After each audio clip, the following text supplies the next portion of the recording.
بسم اللہ الرحمن الرحیم۔ السلام علیکم، ہمارے چینل میں خوش آمدید۔ وہ نہیں جانتی تھی کہ جہاں زیب یہاں کیا کر رہا ہے۔ اتنا تو اسے یقین تھا کہ یہ اس آفس کا نہیں ہو سکتا تھا۔ اب وہ جلدی سے کافی بنا رہی تھی۔ کافی لے کر وہ جیسے ہی پیچھے مڑنے لگی تھی جب اچانک وہ اس سے ٹکرائی اور وہ ساری کافی اس کی شرٹ پر گر گئی۔ اس سے پہلے کہ وہ کچھ بولتی، جہاں زیب نے اسے کھری کھری سنا دی، تمہیں دکھائی نہیں دیتا آنکھیں ہیں یا بٹن؟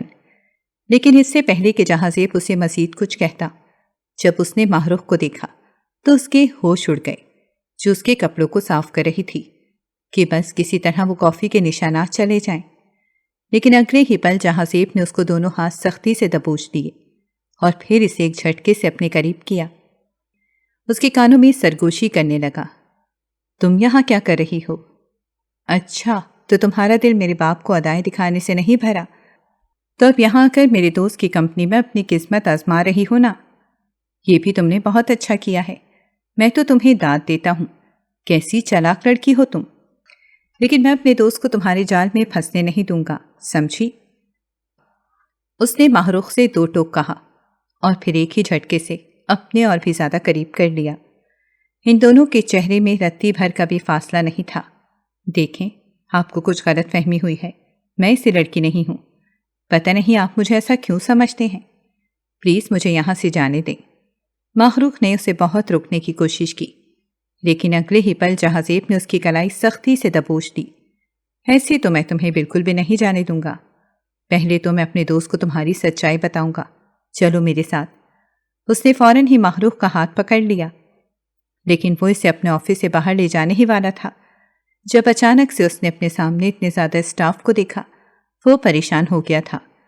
اسٹاف کے بیچ میں اس کا دوست بھی کھڑا تھا، جو انہیں ایک ساتھ دیکھ کر حیران ہو گیا تھا۔ تبھی فوراً اس کے پاس آیا اور کہنے لگا، ارے جہاں زیب، کیسے ہو تم؟ اور ہاں، یہ میری نئی سیکرٹری ہے، پہلی والی بہت زیادہ چھٹیاں کرتی تھی، اس وجہ سے میں نے اسے رکھا ہے۔ جہاں زیب نے جیسے ہی اس کی باتیں سنی تو فوراً ہی ماہ رخ کا ہاتھ چھوڑ دیا اور پھر جلدی سے اپنے دوست سے بولا، آفس روم میں تم سے ملنا چاہتا ہوں، تمہیں اس لڑکی کی سچائی بتانا چاہتا ہوں، چلو میرے ساتھ۔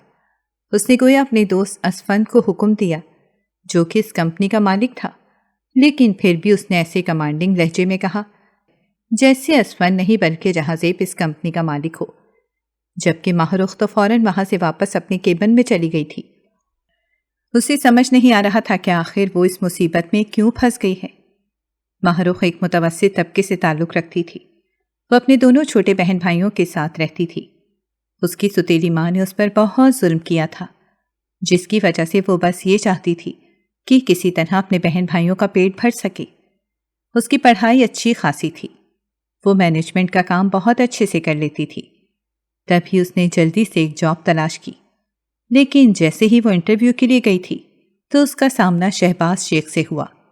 شہباز شیخ جہاں زیب کا باپ تھا۔ شہباز شیخ نے جیسے ہی اپنے سامنے اس حسین لڑکی کو دیکھا، اس کی نظروں کی خلاصت اور بھی زیادہ بڑھ گئی۔ تبھی تو اس نے ماہ رخ کا انٹرویو لیا اور بغیر کچھ کہے اسے فوراً بتا دیا کہ آپ کل سے میری کمپنی میں آ سکتی ہیں۔ شہباز یہ جان گیا تھا کہ وہ لڑکی ضرورت مند ہے، تبھی پہلے ہی دن شہباز شیخ نے جلدی سے 50,000 اس کے ہاتھ میں تھمایا تھا۔ جیسے ہی ماہ رخ نے 50,000 دیکھے، اس کی آنکھیں چمک اٹھیں۔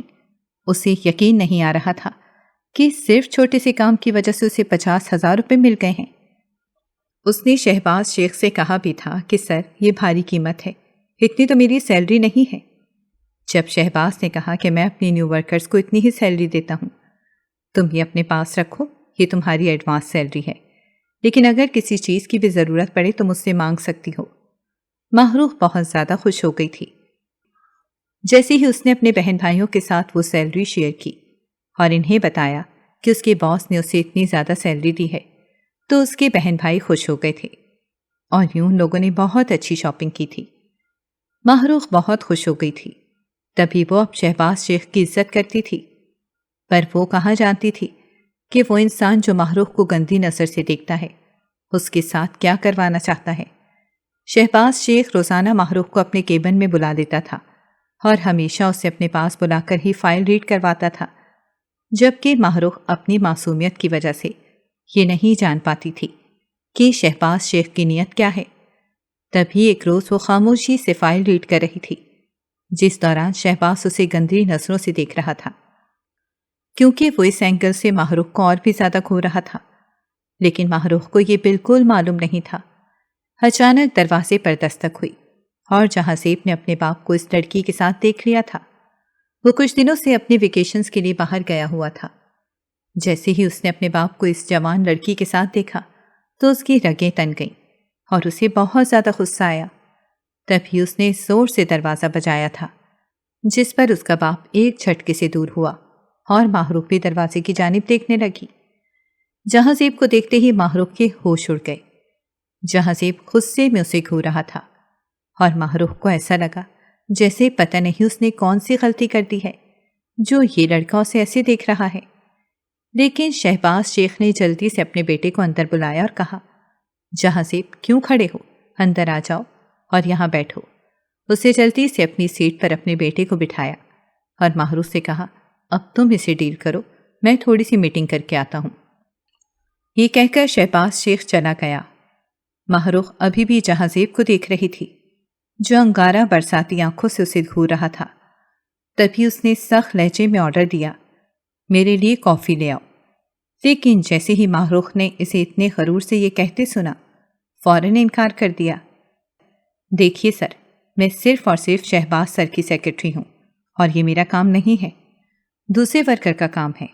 میں ان سے کہہ دیتی ہوں کہ وہ آپ کے لیے کافی لے آئیں گے۔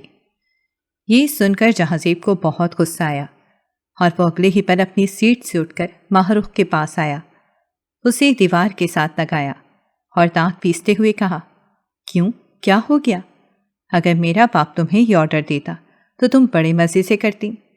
تم جیسی نیچ اور گھٹیا لڑکیاں ایسی ہی حرکتیں کرتی ہیں جب امیر آدمی دیکھتی ہو تو عمر کی بھی پرواہ نہیں کرتی، بس اپنے جال میں پھنسانا شروع کر دیتی ہو۔ یہ کہہ کر جہاں زیب نے اپنے دونوں ہاتھ اس کے بازوؤں میں پیوست کیے۔ ماہ رخ تڑپ کر رہ گئی اور سوچ رہی تھی کہ آخر اس نے کون سی غلطی کی ہے جو اس پر اتنے گندے الزامات لگ رہے ہیں۔ لیکن فوراً اس نے جہاں زیب کو خود سے دور دھکیلا اور کہا، دیکھو، میں تمہاری کچھ نہیں رکھتی، اگر تمہیں اتنا ہی مسئلہ ہے تو اپنے باپ سے کہہ کر مجھے یہاں سے نکلوا دو، مجھے کوئی مسئلہ نہیں ہوگا، سمجھے تم؟ ماہ رخ یہ کہتے ساتھ ہی وہاں سے باہر چلی گئی تھی۔ کچھ دیر پہلے وہ کتنا خوش تھی کہ اسے اتنی اچھی جاب مل گئی ہے اور سب کچھ ٹھیک ہو گیا ہے، لیکن اس جہاں زیب نے آ کر اس کی ساری خوشی ختم کر دی تھی۔ وہ یہی سوچ رہی تھی کہ اب وہ کیا کرے، جبکہ وہاں دوسری طرف جہاں زیب بہت ہی زیادہ غصے میں آ گیا تھا، کیونکہ وہ جان گیا تھا کہ اس کے باپ شہباز کا رویہ اس کی ماں کے ساتھ اب دوبارہ سے بدتر کیوں ہو گیا تھا، کیونکہ اس کے پیچھے یہی جوان لڑکی تھی۔ شہباز ہمیشہ ہی خوبصورتی کا دیوانہ تھا اور اس طرح اسے لڑکی مل گئی تھی۔ جہاں زیب کی پوری کوشش ہوتی تھی کہ وہ اپنی کمپنی میں کسی جوان لڑکی کو جاب نہ دے۔ اس نے جتنی بھی لڑکیوں کو ہائر کیا ہوا تھا وہ ساری ہی بڑی عمر کی تھیں۔ یہ صرف اور صرف اس نے اپنے باپ کی گندی نیت کی وجہ سے کیا تھا، کیونکہ وہ اپنے باپ کی فطرت کو جانتا تھا۔ لیکن جیسے ہی وہ ویکیشنز کے لیے گیا، اس کے باپ نے اس کا فائدہ اٹھا لیا اور یوں اس نوجوان لڑکی کو کام پر رکھ دیا تھا، اور وہ بھی سیکرٹری کے طور پر، تاکہ وہ اس کے پاس رہے اور اس کا باپ اپنی نظروں کی پیاس بجھا سکے۔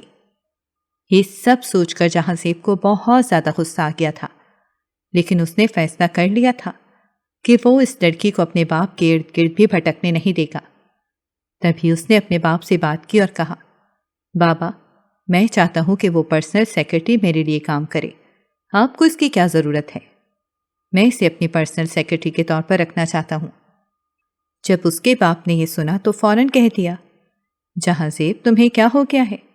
ویسے تو تمہیں کبھی اس کمپنی میں کوئی دلچسپی نہیں تھی، لیکن 2 دن سے میں کچھ زیادہ ہی دلچسپی دیکھ رہا ہوں۔ اس کے باپ نے فوراً ہی اسے کہا۔ یہ سن کر جہاں زیب کا دماغ پھٹنے لگا تھا، پر پھر بھی اس نے خود کو کمپوز کیا اور اپنے باپ سے کہا، نہیں بابا، آخر میں یہ سب کیوں کروں گا؟ میرا تو بہت اچھا بزنس چل رہا ہے، میں اپنے آن لائن بزنس سے خوش ہوں، لیکن میں چاہتا ہوں کہ آپ کو کبھی کوئی سٹریس نہ ملے، اس وجہ سے میں نے سوچا کہ میں پرسنل سیکرٹری کو اپنے طور پر ٹرین کر دوں گا۔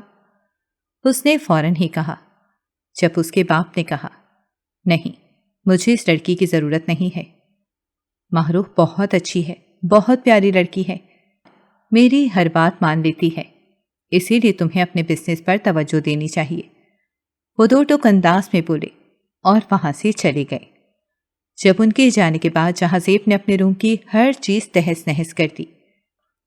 ماہروح، میں تمہیں چھوڑوں گا نہیں، تم نے میری ماں کی جگہ لینے کی کوشش کی ہے، تمہیں کیا پتا کہ میری ماں کس طرح تڑپتی ہے، اور تمہاری وجہ سے میری ماں اور تڑپ رہی ہے، یہ میں برداشت نہیں کروں گا، دیکھنا کہ میں تمہیں کیسے اپنی کمپنی سے نکال دوں گا۔ اس نے فوراً کہا، اور پھر اگلے دن جیسے ہی کمپنی میں آیا تو ماہروح کو یہاں وہاں دیکھنے لگا۔ جب اچانک ہی اسے ماہروح دکھائی دی تو اس نے جلدی سے کہا، ماہروح، میرے بابا بلا رہے ہیں۔ ماہروح نے جیسے ہی سر کا ذکر سنا تو فوراً ہی دوڑتی ہوئی وہاں چلی گئی، جبکہ وہیں پر جہاں زیب کو موقع مل گیا تھا اور اس نے اپنے بابا کی وہ ہیرے کی انگوٹھی جلدی سے ماہروح کے پرس میں ڈال دی تھی۔ اس کا کام ہو چکا تھا، لیکن اس کی کچھ دیر بعد ہی جیسے ہی شہباز شیخ کو ایک اہم پارٹی کے لیے جانا تھا تو اس نے اپنی وہ انگوٹھی تلاش کی، لیکن وہ آفس میں نہیں تھی۔ تب ہی اس نے جلدی سے جہاں زیب سے پوچھا، جہاں زیب، تم نے میری وہ انگوٹھی دیکھی ہے جو میں نے پچھلے سال بنوائی تھی؟ جہاں زیب نے کہا، نہیں، میں تو اتنا آفس میں آتا ہی نہیں ہوں، ان سے پوچھیں جو آپ کے آفس میں روز آتے ہیں۔ جہاں زیب کا سارا اشارہ ماہروح کی طرف تھا اور شہباز شیخ بھی جان چکا تھا کہ جہاں زیب کیا کہنا چاہتا ہے۔ تبھی اس نے سر تھام لیا اور پھر اپنے بیٹے کو دکھانے کے لیے جلدی سے ماہروح کو بلایا۔ ماہروح، جلدی سے میرے پاس آؤ اور اپنا پرس بھی ساتھ لے کر آؤ، کسی کو تم پر شک ہو رہا ہے، آج میں اس کا شک دور کر دوں گا، شہباز شیخ نے کہا، جبکہ جہاں زیب دل ہی دل میں مسکرا دیا تھا کہ اب دیکھنا کیسے میرا باپ خود اس لڑکی کو دھکے دے کر کمپنی سے نکالے گا۔ وہ بہت زیادہ خوش ہو گیا تھا۔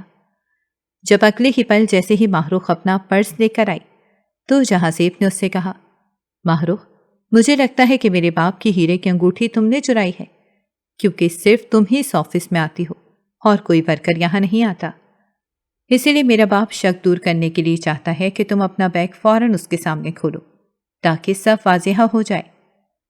جہاں زیب نے فوراً ہی کہا۔ یہ سن کر ماہروح بہت زیادہ گھبرا گئی اور کمزور آواز میں کہنے لگی، نہیں سر، میں نے تو کوئی انگوٹھی نہیں چرائی، بھلا میں ایسی چوری کیوں کروں گی؟ جب شہباز شیخ نے مسکرا کر کہا، ماہروح، مجھے تم پر یقین ہے، لیکن میں بس اپنے بیٹے کو دکھانا چاہتا ہوں کہ میری ورکر چور نہیں ہے۔ شہباز شیخ نے کافی اطمینان کے ساتھ کہا تھا۔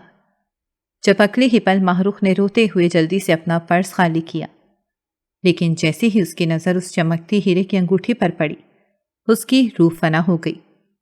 اس نے کبھی نہیں سوچا تھا کہ وہ پکڑی جائے گی۔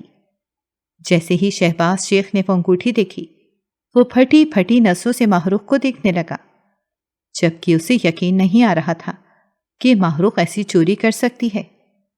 ماہروح نے فوراً ہی شہباز شیخ سے کہا، نہیں سر، میں نے یہ انگوٹھی نہیں چرائی۔ لیکن وہیں پر جہاں زیب تالیاں بجانے لگا تھا اور جلدی سے اپنے باپ کے سامنے آیا اور کہنے لگا، بابا، آپ تو کہہ رہے تھے کہ یہ لڑکی چور نہیں ہے، اب دیکھ لیں کہ چوری تو اسی نے کی ہے، اب کیا آپ اسے ابھی بھی اس کمپنی میں رکھیں گے؟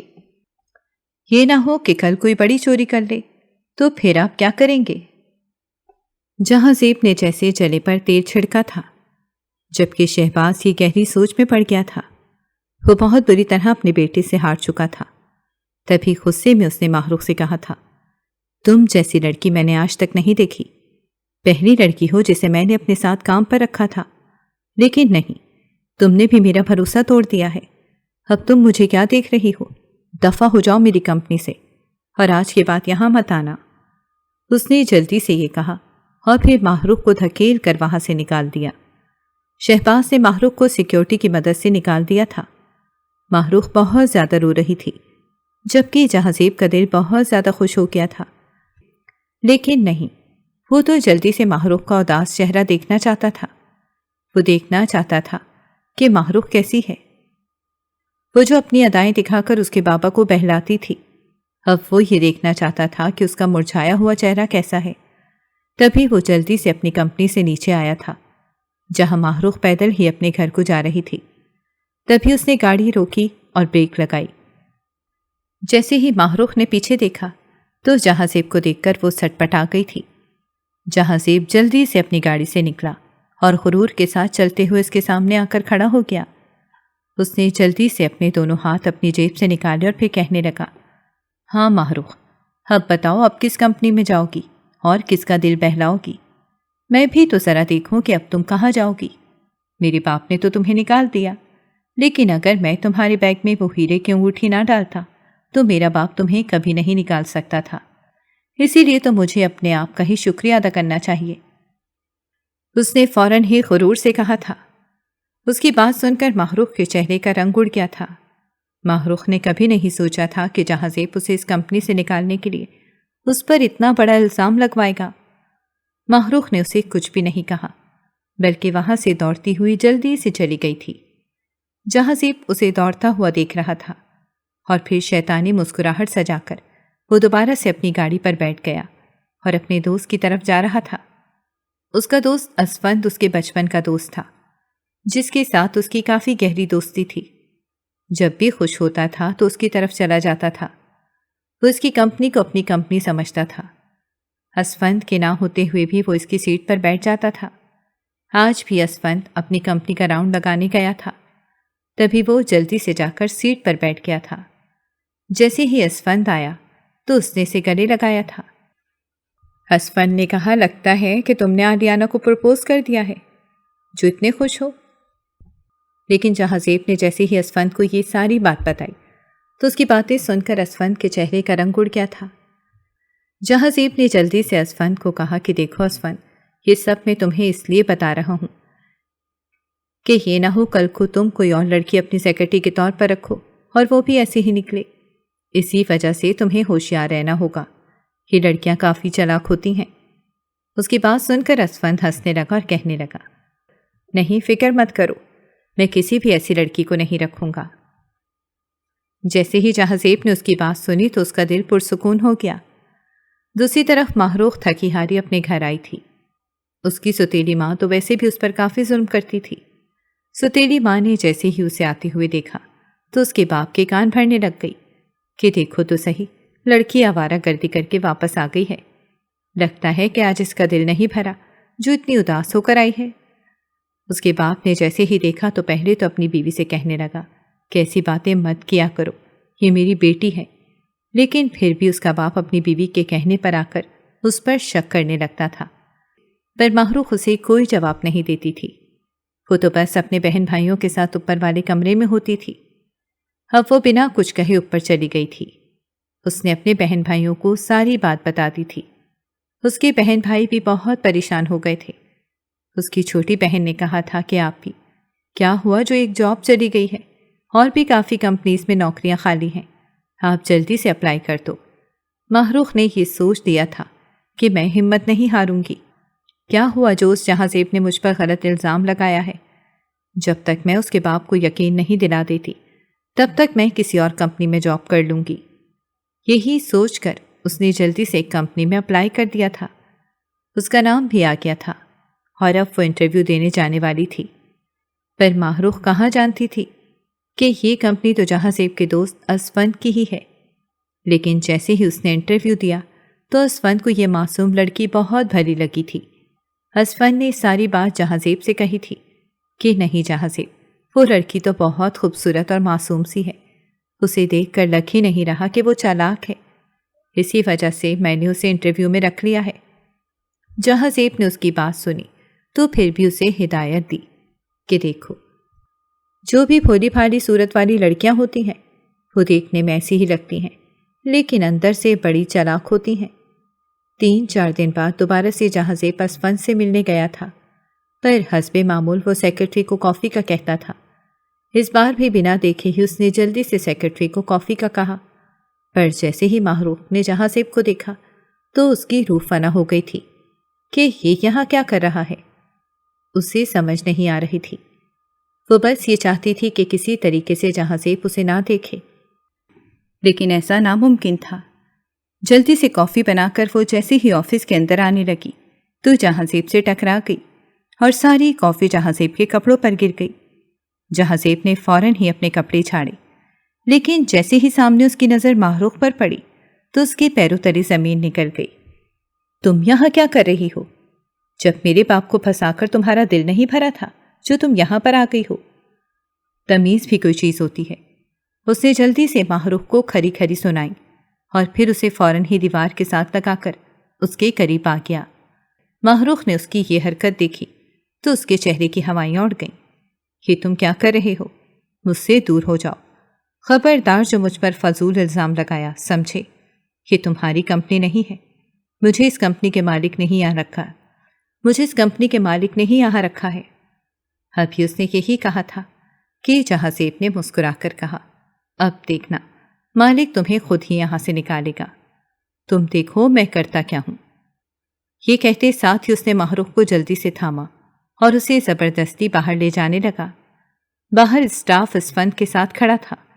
اسفند نے جیسے ہی جہاں-زیب کو ماہروخ کے ساتھ دیکھا تو حیران ہوا۔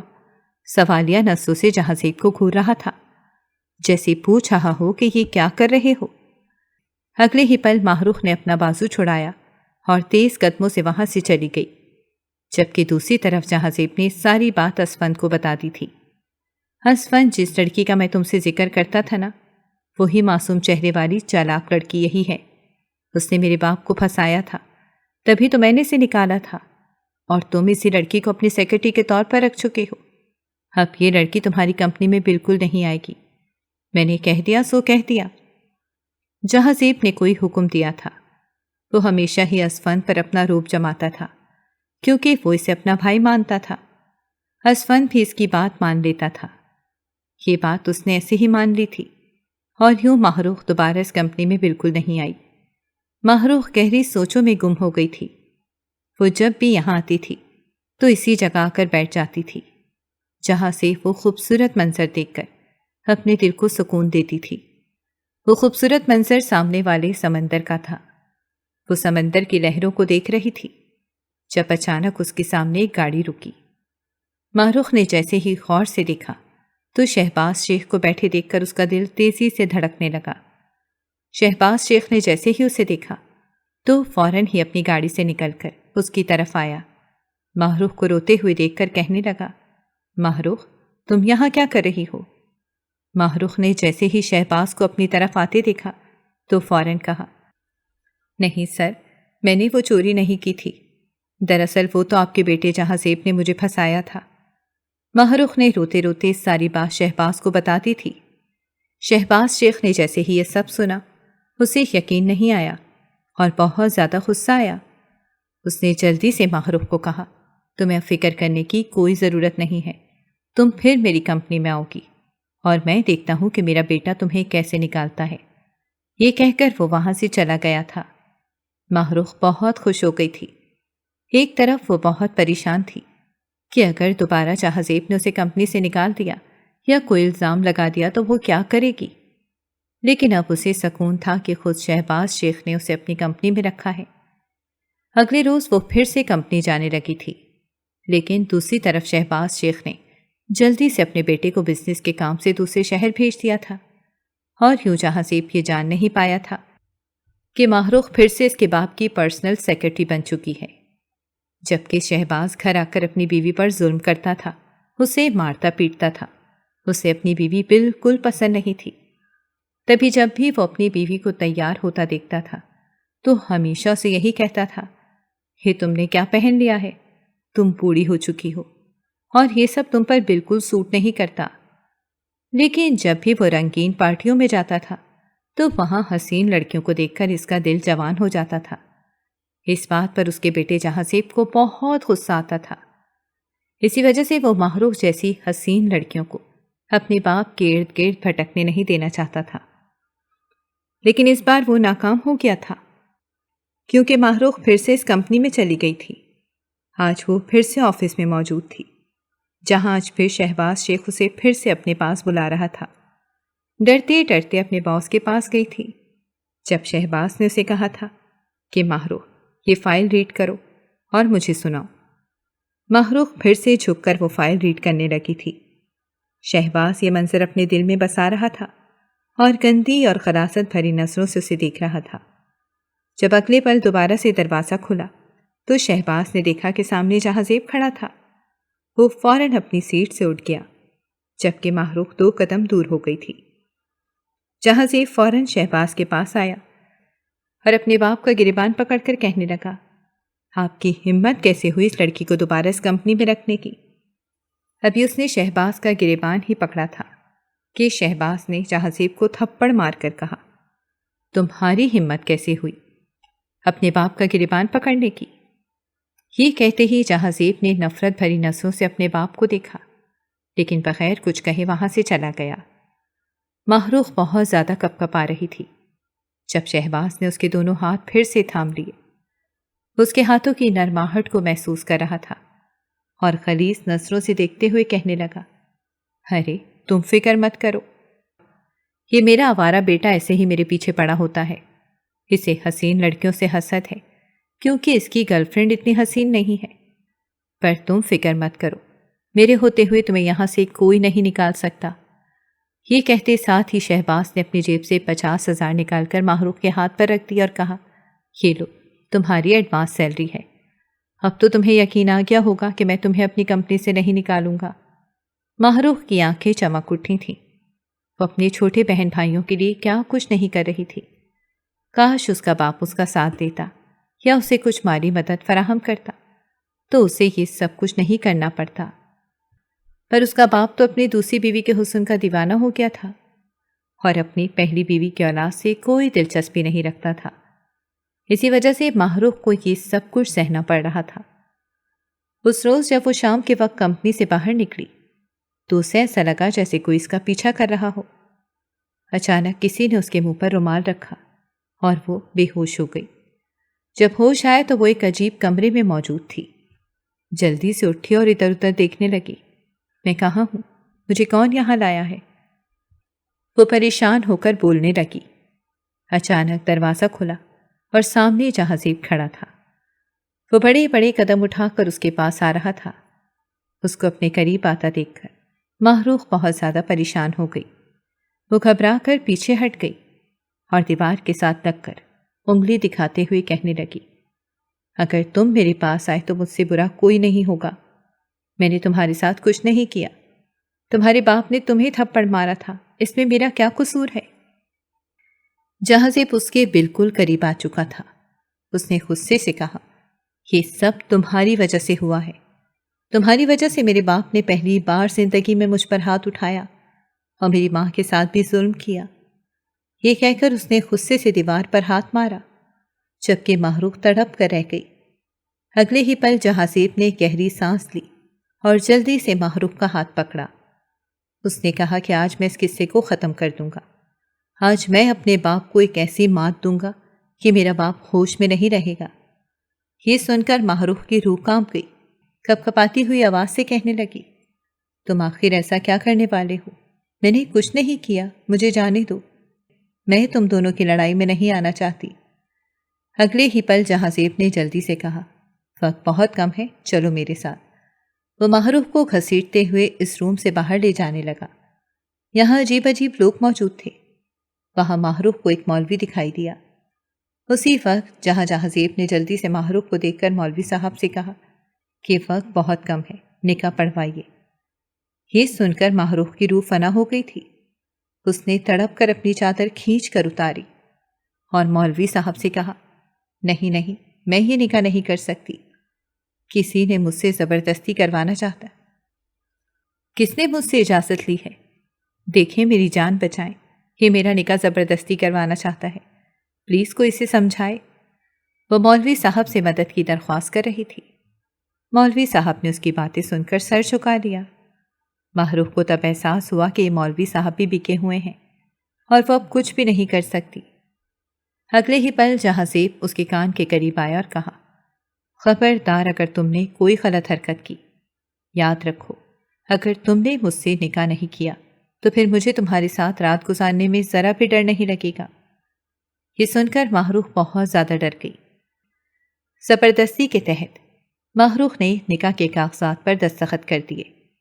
کچھ دیر بعد سب لوگ وہاں سے چلے گئے۔ ماہروخ بہت زیادہ گھبرا رہی تھی۔ جہاں زیب اسے کھینچ کر اپنے قریب کیا اور کان کے پاس جھک کر کہنے لگا، اب کیا ہوا؟ اب تو تمہیں مجھ سے نہیں ڈرنا چاہیے، میں نے تمہیں اپنا نام دے دیا ہے۔ دیکھو میں نے کتنی بڑی غلطی کی ہے، میں نے اپنی ساری خوشیوں کو ایک طرف رکھ کر تم جیسی مصیبت کو اپنے گلے لگا لیا ہے، لیکن میں نے یہ اپنے باپ کی وجہ سے کیا ہے۔ چلو اب وقت آ گیا ہے کہ میں تمہیں اپنی بیوی کی حیثیت سے اپنے گھر لے کر جاؤں۔ یہ کہتے ہی جہاں زیب نے سختی سے ماہروخ کا ہاتھ پکڑ لیا۔ ماہروخ کو ایسا لگا جیسے اس کی ہاتھ کی ہڈیاں ٹوٹ جائیں گی، لیکن جہاں زیب کو تو کوئی فرق نہیں پڑ رہا تھا۔ اس نے جلدی سے ماہروخ کو گاڑی کی فرنٹ سیٹ پر دھکا دے کر بٹھا دیا۔ ماہروخ کو کچھ سمجھ نہیں آ رہا تھا۔ جہاں زیب اسے جلدی سے اپنے گھر لے کر آیا اور پھر اسے گھسیٹ کر اندر لے جانے لگا۔ اچانک سامنے سے شہباز انہیں آتے ہوئے دیکھتا ہے۔ اپنے بیٹے سے کہا، جہاں زیب یہ کیا حرکت ہے؟ اسے اس حال میں کیوں لے کر آئے ہو؟ جہاں زیب نے مسکرا کر اپنے باپ سے کہا، مبارک ہو، آپ کے بیٹے نے شادی کر لی ہے۔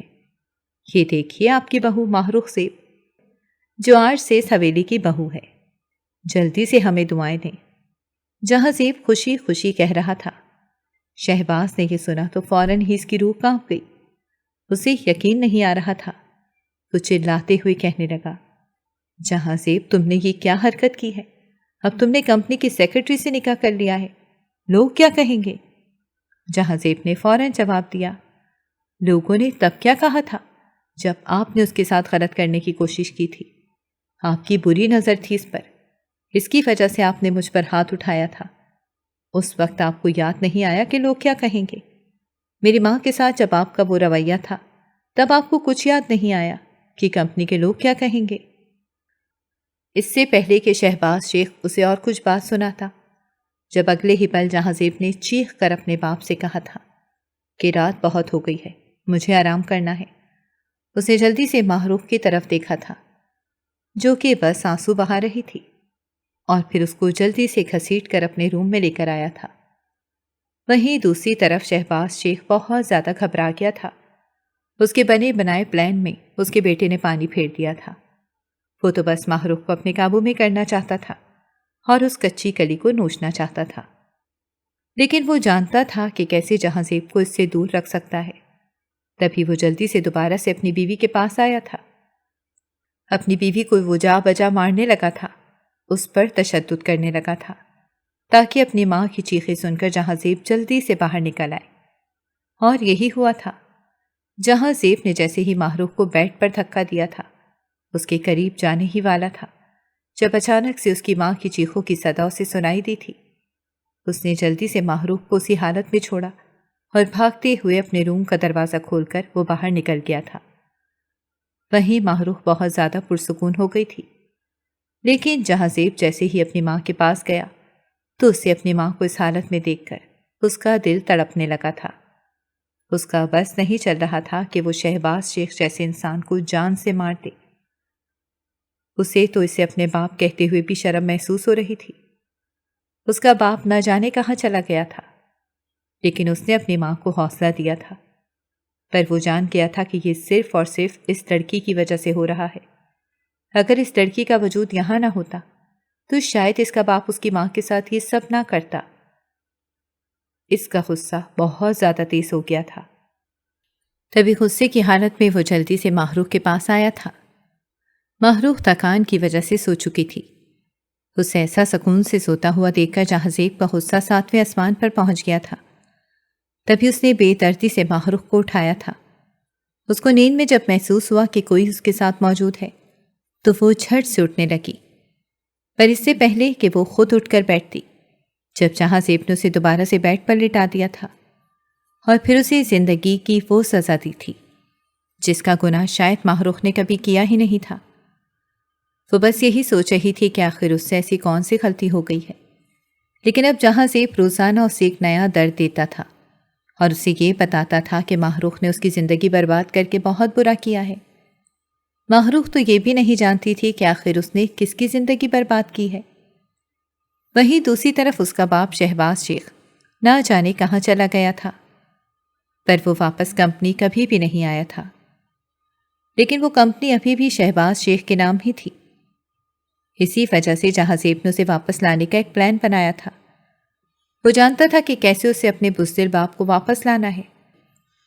تبھی اس نے فیصلہ کیا تھا کہ وہ کمپنی کے سارے شیئرز اپنے نام کر لے گا۔ اس نے جیسے ہی یہ پلان بنایا تھا تو کسی طریقے سے اس کے باپ کو خبر مل گئی تھی اور یوں اس کا باپ واپس آ گیا تھا۔ اس کا باپ جیسے ہی گھر آیا تو اس کے باپ کی نظر ماہروخ پر گئی تھی۔ نکاح کے بعد ماہروخ بدلی بدلی سی لگی تھی۔ شہباز شیخ جان گیا تھا کہ جہازیب نے بغیر کسی دیری کے ماہروخ کے ساتھ اپنے سارے رشتے قائم کر لیے ہیں۔ شہباز شیخ نے جیسے ہی ماہروخ کو سمٹا ہوا دیکھا تھا تو فوراً اس کے پاس آیا تھا۔ ماہروخ فوراً تڑپ کر اٹھ کھڑی ہوئی تھی۔ جب شہباز شیخ نے اس سے کہا تھا کہ میرے بیٹے نے تمہارے ساتھ اچھا نہیں کیا، لیکن تم ابھی بھی میری امپلائی ہی ہو، میں تمہیں اپنی ورکر کی حیثیت سے دیکھتا ہوں۔ یہ سن کر تو ماہروخ کے چہرے کی ہوائیاں اڑ گئی تھیں۔ اسے مطلب سمجھ نہیں آیا تھا۔ تبھی کہنے لگی کہ آپ کیا کہنا چاہتے ہیں؟ جب شہباز شیخ نے خباثت سے اس سے کہا تھا کہ میں آج تمہیں سارے مطلب سمجھا دوں گا، یہ کہتے ساتھ ہی وہ جلدی سے ماہروخ کے قریب آیا تھا، اس سے پہلے کہ وہ دوپٹہ اس کے وجود سے الگ کرتا، جب اچانک ہی پیچھے سے کسی نے اس کا ہاتھ تھاما۔ اپنے بیٹے کو دیکھ کر شہباز شیخ کے چہرے کا رنگ اڑ گیا تھا، لیکن جہازیب نے اپنے باپ کو کسی بھی چیز کی مہلت نہیں دی تھی اور اس پر حملہ آور ہو گیا تھا۔ اس نے اپنے باپ کو بے دردی سے مارنا شروع کر دیا تھا۔ یہ منظر وہ دونوں عورتیں دیکھ رہی تھیں، ایک اس کی ماں تھی اور دوسری اس کی بیوی تھی۔ آج جہازیب کو پتہ چل گیا تھا کہ غلطی ماہروخ کی بالکل بھی نہیں تھی، غلطی تو اس کے باپ کی تھی۔ وہی تھا جو ماہروخ پر گندی نظر رکھتا تھا، جبکہ ماہروخ تو بس ایک جاب کی تلاش میں ماری ماری پھرتی تھی کہ کسی طریقے سے اسے جاب مل جائے۔ اور پھر جب اسے پتہ چلا کہ یہاں سے اسے کتنی زیادہ سیلری مل رہی ہے تو اس نے مجبوری کے تحت اس جاب کو ہاں کی تھی، اور اپنے بہن بھائیوں کی خاطر وہ اب یہ جاب کرتی تھی۔ جہازیب نے جیسے ہی ماہروخ کی سچائی جانی تھی تو اس کا دل دکھا تھا۔ اسے پتہ چل گیا تھا کہ اس نے بہت بڑی غلطی کر دی ہے۔ وہ ماہروخ سے معافی مانگنے لگا تھا، لیکن ماہروخ نے اسے معاف نہیں کیا تھا، بس اس کے سامنے یہ بات رکھی تھی کہ مجھے واپس میرے گھر پہنچا دو، مجھے اپنے بہن بھائیوں سے ملنا ہے۔ جب جہازیب نے اس سے کہا تھا کہ میں تمہیں تمہارے بہن بھائیوں سے ملوا دوں گا، لیکن میری ایک شرط ہے، تم مجھے چھوڑ کر مت جانا۔ جیسے ہی ماہروخ نے یہ سنا تھا تو وہ خاموش ہو گئی تھی۔ جہازیب کی ماں ہمیشہ ماہروخ سے یہی کہتی تھی کہ میرا بیٹا دل کا بہت نیک ہے، اپنے باپ کی اس بری نیت کی وجہ سے وہ جذباتی ہو گیا تھا اور اس نے تم پر اس طرح کا الزام لگایا، لیکن وہ صرف اور صرف اس وجہ سے کرتا تھا کیونکہ میرا شوہر مجھے بہت مارتا پیٹتا تھا، اور جہازیب کو یہی لگتا تھا کہ تمہاری وجہ سے وہ میرے ساتھ ایسا رویہ اختیار کرتا ہے۔ اپنی ساس کی وجہ سے ماہروخ جہازیب کے ساتھ ٹھیک ہو گئی تھی، اور یوں جہازیب نے بھی اپنے باپ سے اپنی ماں کو طلاق دلوا دی تھی۔ اس کی ماں بھی اب ٹھیک ہو گئی تھی، اور یوں وہ دونوں پھر سے اپنی زندگی میں مگن ہو گئے تھے۔